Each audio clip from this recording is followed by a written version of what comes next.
ఓం గంగణపతే నమ. శ్రీ గురుభ్యో నమ. హరి ఓం. ఫ్రెండ్స్, ఒకలాంటి అనాలిసిస్ ఏంటంటే, ఈ అద్వైతం ఏదైతే అది అమృతత్వాన్ని ప్రసాదిస్తుందో, జీవుడికి కావాల్సింది ఏదైతే అది మాత్రమే ఇస్తుందో, అయినా అది అందరికీ కూడా ఏంటంటే ఆమోదయోగ్యం లేదు. అండ్ ఒకవేళ అది శ్రవణం చేసినా సిద్ధించుకోవడం చాలా కష్టమవుతుంది. దీనికి విషయాలు చూద్దాం. అది ఎందుకు అంత టఫ్గా అయిపోయింది. ఇప్పుడు మనం పుట్టినప్పటి నుంచి చూస్తే మనకు ఆహారం, మన బ్రాటప్ అవన్నీ కూడా ఫిక్స్ వాటితోని ఒక వ్యక్తిత్వం ఏర్పడింది. ఆ వ్యక్తిత్వంలో భాగంగా దేవుడు కూడా ఒకటి చేర్చబడ్డాడు. ఏంటి దేవుడు? ఆయన ఒక విగ్రహం అనండి, ఏదనండి, ఆ దేవుడిని మనం నమ్మాల్సిందే. ఎందుకంటే ఆ దేవుడితో నమ్మితే మనం ఆస్తికులం. ఎందుకంటే అప్పుడు దేవుడి కృప మన మీద ఉంటుంది, లేకపోతే మనకు కష్టాలు వస్తాయి. సర్టెన్ ఇవన్నీ చెప్పారు. ఇవన్నీ దీనికి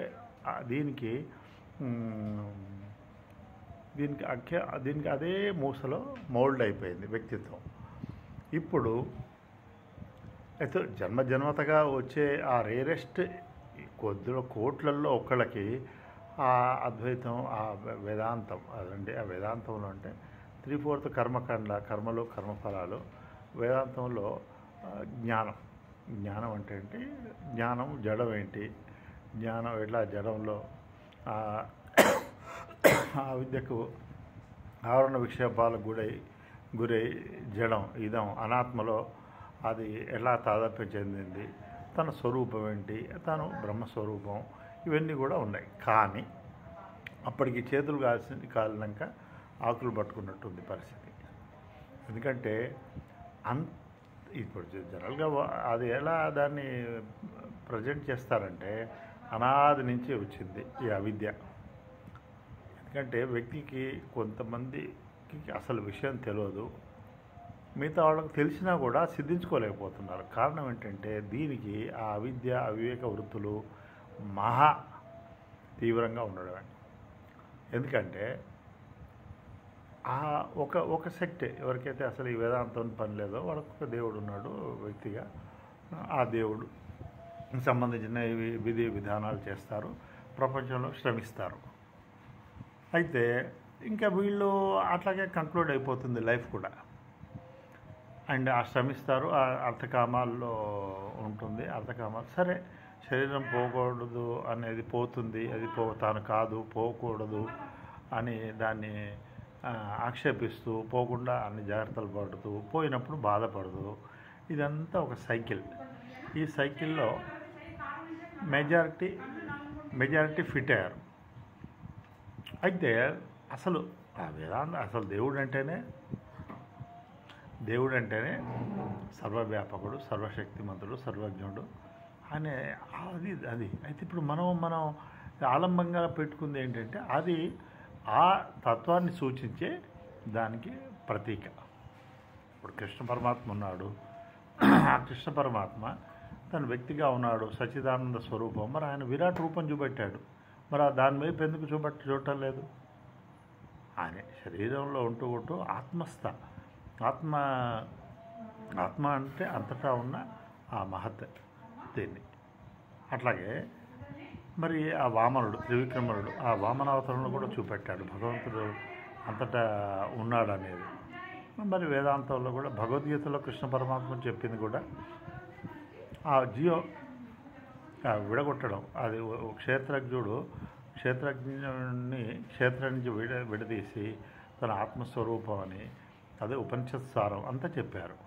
కాకపోతే ఇవి మొక్కై వంగనది మానై వంగను అన్నట్టు ఒకటి మనకు సామెత ఉంది. అయితే చిన్నప్పటి నుంచి కూడా ఏదైతే ఇప్పుడు గుడికి వెళ్తున్నామో, గుడికి వెళ్ళి దేవుడిని దండం పెట్టుకున్న నమ్మకం ఉంది. కానీ ఆ దేవుడి వాస్తవికత, స్వరూపం, అది దానికి సంబంధించిన ప్రవేశం లేదు. అయితే అది అలౌకిక కర్మ, దాంతో మనిషికి బెనిఫిటే. కానీ అది ఒకలాంటి ఒక అతను ఉద్యోగం చేయాలి, ఎస్, ఏదో గ్రూప్ 3 గ్రూప్ 2 ఓకే. బట్ ఆ జ్ఞానమే ప్రజ్ఞానం బ్రహ్మ. ఆ బ్రహ్మతత్వం తన అజ్ఞానంతో మరి దేహంతో ఆ జ్ఞానం యొక్క ప్రతిబింబమైన ఇదం అంటే శరీరం, మనసు, ప్రాణం, జగత్తు ఇవన్నీ కూడా ప్రతిబింబాలు. మరి తన చేతిలో ఇవి ఉంటే తప్పేం లేదు, సంసారం కూడా ఆక్షేపణ. కానీ దాని చేతిలో తానైపోయాడు. ఏంటి? అవిద్య వల్ల. ఈ అవిద్యకు అవిద్యను అతిక్రమించడానికి ఎప్పుడూ ఏ స్టేజ్లో కూడా పుట్టినప్పటి నుంచి ఆ ప్రయత్నమే లేదు. అదొక కారణమైన అసలు అవిద్య జోలికే పోవటం లేదు. సో దేవుడు ఏంటంటే అదొక ఇన్స్టిట్యూషన్. మనకు ఆయనకు ఆశ్రయించకపోతే మనకి ప్రమాదం, లేకపోతే ఆయన ఆశ్రయిస్తే మనకు కోరికలు తీరుతాయి, మనకు కష్టాలు పోతాయి. ఇంత మటుకే ఉంది తప్ప మరి తనకు సంబంధించింది అవిద్య ఏంటి, మరి మాయ ఏంటి, మరి ఈ దేహాలు నశించడం ఏంటి, ఈ సైకిల్, ఈ సృష్టి దీని గురించి ఏదైతే భగవద్గీతలో ఉందో దానికి సంబంధించిన కొన్నైనా వీళ్ళు రెగ్యులర్గా గుడికి వెళ్ళినప్పుడు కానీ వల్ల వేసుకున్నప్పుడు ఏమైతే ఉందో అవి ఆ న్యూరో ట్రాక్స్ ఏర్పడతాయి. ఆ న్యూరో ట్రాక్స్ వెళ్ళినప్పుడు ఇంకా జీవితాన్ని, వాస్తవాన్ని గ్రహించారు కాబట్టి తన ఎఫర్ట్తోనే అది పొందే అవకాశం ఉంది. ఇప్పుడు త్రూఅవుట్ లైఫ్ ఎక్కడ కూడా విద్యకు సంబంధించిన బోధలు, విద్యకు సంబంధించిన ఆ డొమైన్ వైపే ఎవరు టచ్ చేయడం లేదు. సో దేవుడిని ఎవరు అంతటా ఉన్న దేవుడిని విగ్రహాల్లో మాత్రమే పెట్టడం, ఆ దైవత్వాన్ని దేశకాలకు మాత్రమే పరిమితి చేయడం, తానే కోల్పోతున్నాడు. దేవుడికి ఏం పోతుంది? దేవుడు అంతటా ఉన్న అది సత్యం, సర్వజ్ఞుడు, సర్వవ్యాపి. కానీ తాను అయితే కొద్దో గొప్ప ఆ లక్షల్లో ఎవరో ఒకళ్ళు దాన్ని గ్రహించినప్పుడు కూడా అది టూ లేట్. అప్పటివరకే జరిగే నష్టమైంది. న్యూరో ట్రాక్స్ అన్నీ కూడా మనసులో అన్నీ కూడా ఫ్రోజన్. అది ఒక ప్రోగ్రామ్ చేసి మనం లాక్ చేసినట్టు ఇంకా ప్రోగ్రామ్ ఎగ్జిక్యూట్ అవుతుంది. దేవుడు అంటే నామం ఒకటి అంత బాగుంది. కానీ తను ఇదంతా కూడా ఏంటంటే తను కానీ దేహాత్మ భావంలో ఉంటూ దేహమే తాను అనుకుంటూ తాను ఆత్మ అయి ఉండి అది తెలియక, ఆత్మ అంటే జ్ఞానం, ఆ నిరాకారం, సర్వవ్యాపకం, అధిష్టానం. అయితే దాని అంశ అయిన తాను అది మర్చిపోయి తనతో తెలుసుకున్న శరీరం అంటే ఏదేదైతే ప్రాణం, భావాలు, మనస్సు, జగత్తు తానై కూర్చున్నాడు. ఆ కూర్చున్న దేహాత్మ భావంలో ఒక దేవుణ్ణి పట్టుకున్నాడు. ఇప్పుడు ఈ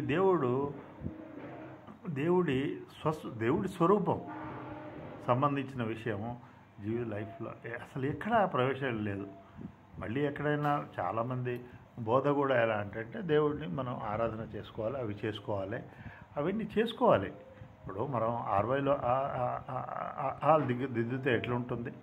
అట్లాగే చిన్నప్పుడు ఓకే, కానీ as one gross for all. దేవుడు అంతటా ఎందుకు అక్కడ శృతులేమో అంతర్బహిషత్ సర్వం వ్యాప్యనారాయణ స్థితి అని ఉంది. జీవుడే దేవుడు అంటుంది. నా అంశాన్ని అక్కడ పరమాత్మ చెప్పాడు. మరి జగన్మిథ్య జీవో బ్రహ్మైవ నాపరహ, ఇట్లా ఎన్ని రకాలుగా ఉన్నా అయితే ఆ వ్యక్తి అయితే అది లేట్ స్టేజ్లో సరే జన్మతగా వచ్చింది, ఆ వృత్తులు విన్నారు, అది ఉన్నా కూడా అవి చాలా బలహీనం. సో దానివల్ల ఎవరు కూడా దాన్ని పొందలేని పరిస్థితి